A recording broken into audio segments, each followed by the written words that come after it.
HOMELAND Security, in the guise of collecting situational awareness, has done things like put together maps of Black Lives Matter protest marches. They've also gathered information on entirely non-political events like the DC Funk Parade, and they've been monitoring these social media accounts of prominent activists. And with the Keystone Pipeline activists, we know about the FBI surveillance, not only because of FOIA documents that prove this, but because early in 2015 in a couple of states, FBI agents were showing up at the doors of activists, knocking on their doors, saying, hey, we don't suspect you for crime, we're not doing a criminal investigation, we just want to learn more about your movement, which is not what the FBI is supposed to be doing at all. After COINTELPRO, they're not supposed to be, learning more about movements. They're supposed to be investigating criminal activity or terrorism or national security, although, of course, very little has actually changed with the FBI since the 70s, and they've continuously continued on their political policing, just using different authorities to do so. Okay, well, you mentioned that the FBI cannot discern between activism and terrorism, and it shows us that they think dissent is the enemy. Can you elaborate on where you draw the line between dissent and terrorism? Well, I think that there's a line to be drawn there, but I think the line is drawn in the FBI's FOIA documents.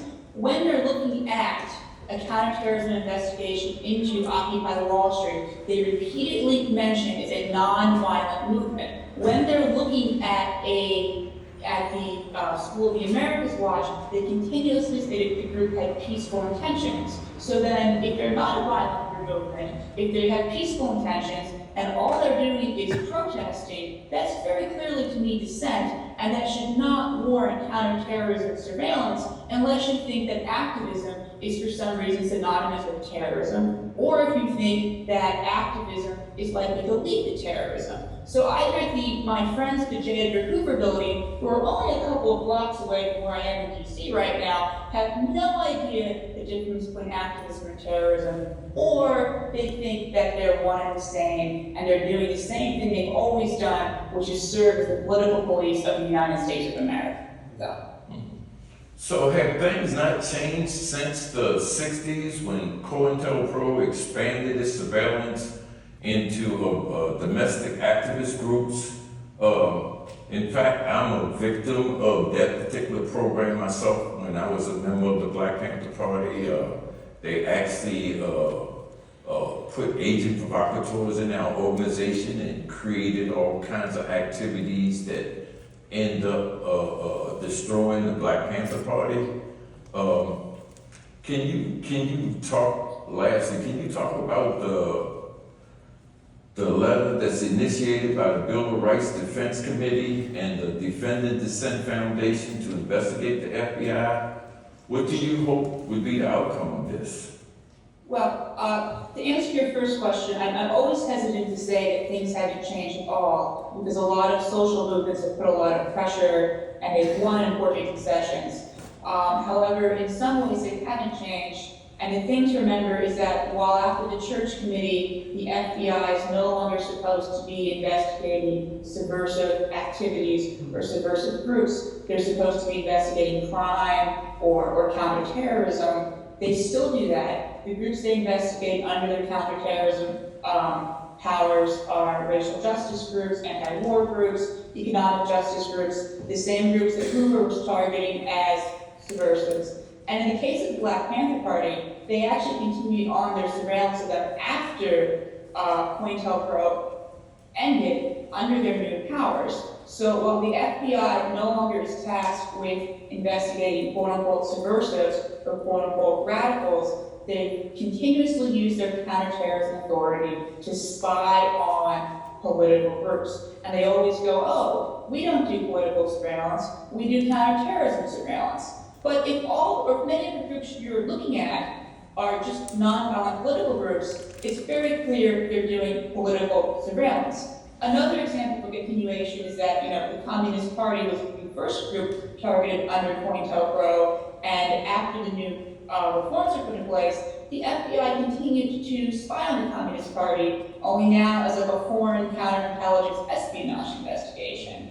And DHS has a similar talking point. You know, they say we're not doing political surveillance, we're doing situational awareness. But if that situational awareness is the movements, locations, and times of Black Lives Matter protests, the situation you're being aware of is dissent.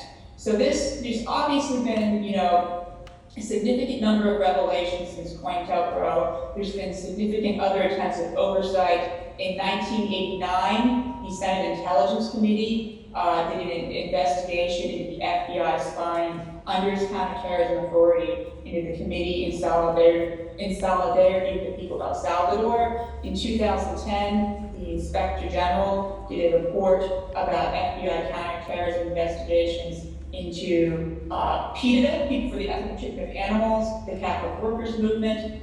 So our letter is looking at this history and saying, you know, there's clearly a problem, there's been multiple attempts at reform, and they haven't worked.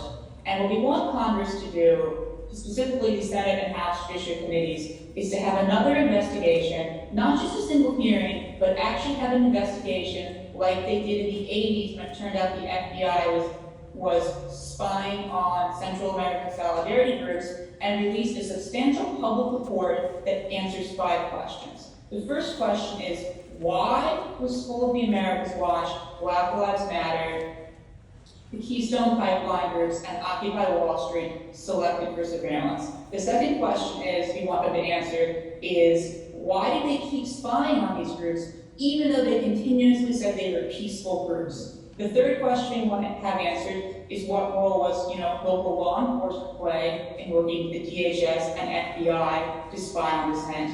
And we also want to know what other groups were potentially spied on, what other nonviolent political groups has the DHS and the FBI been monitoring and infiltrating. And the final thing we want this report to answer is what type of meaningful forms can be put into place so we're not back here 5 years from now talking about this issue again, which has been the case pretty much for the last 40 years. Yes, and you mentioned the sanctuary movement, and if I remember correctly, they spied on that movement for like a number of years and never found one criminal activity at all. And I'm wondering whether or not the Patriot Act and the National Defense of American Act, are those now the legal standards that the FBI and Homeland Security is using to spy on these groups? I mean, the USA Patriot Act gave the FBI expanded authorities to conduct searches. It expanded the number of national security letters, but the type of surveillance that we're talking about and we're seeing is pretty much just the FBI using its counterterrorism authorities, which it has, to infiltrate and monitor these groups. So even before the Patriot, and I don't want to diminish just how draconian and anti-civil libertarian the Patriot Act was, but even before the Patriot Act was passed, the FBI was doing this. They use their counterterrorism authorities to investigate groups that any rational person would say has no nexus to terrorism. And the only logical explanation is that they're singling out these groups because of their political viewpoint. Okay, well, thank you for keeping us informed, and please let us know if other developments occur, and thank you for joining me. Thank you for having me on there. Okay, and thank you for joining the